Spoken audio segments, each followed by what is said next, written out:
সেনাবাহিনী প্রধান জেনারেল ওয়াকার উজ্জামান বলেছেন, কোর অফ ইঞ্জিনিয়ার্স বাংলাদেশ সেনাবাহিনীর একটি স্বনামধন্য কোর।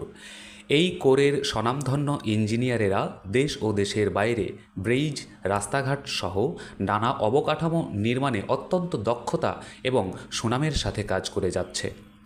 রবিবার সকালে নাটোরের বাগাতিপাড়ায় কাদিরাবাদ সেনানিবাসে engineer centre and school of military engineering A core of engineers এর নবম কর্নেল কমান্ড্যান্ট অভিষেক অনুষ্ঠান এবং বার্ষিক অধিনায়ক সম্মেলনে প্রধান অতিথির বক্তব্যে তিনি এসব কথা বলেন। সেনাপ্রধান বলেন, মহান স্বাধীনতার যুদ্ধে আত্মোৎসর্গকারী কোর অব ইঞ্জিনিয়ার্স এর সেনানীসহ সকল বীর মুক্তিযোদ্ধাকে স্মরণ করছি।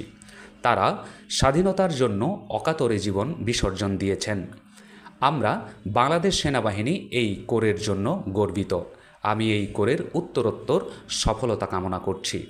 তিনি বলেন, সততা, সত্যনিষ্ঠা ও কর্তব্যবোধে ব্রতী হয়ে উন্নয়নমূলক কার্যক্রমের মাধ্যমে দেশ গঠনে কোর অফ ইঞ্জিনিয়ার্স এর প্রশংসনীয় ভূমিকা ভবিষ্যতেও অব্যাহত থাকবে বলে আশাবাদ ব্যক্ত করছি।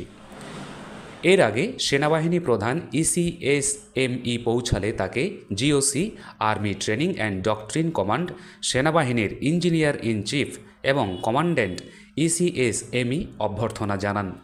এছাড়া অনুষ্ঠানে সেনাবাহিনী প্রধানকে কোর অফ ইঞ্জিনিয়ার্স এর নবম কর্নেল কমান্ড্যান্ট হিসেবে অভিষিক্ত করা হয়। অনুষ্ঠানে সেনাবাহিনীর বিভিন্ন পর্যায়ের কর্মকর্তারা উপস্থিত ছিলেন।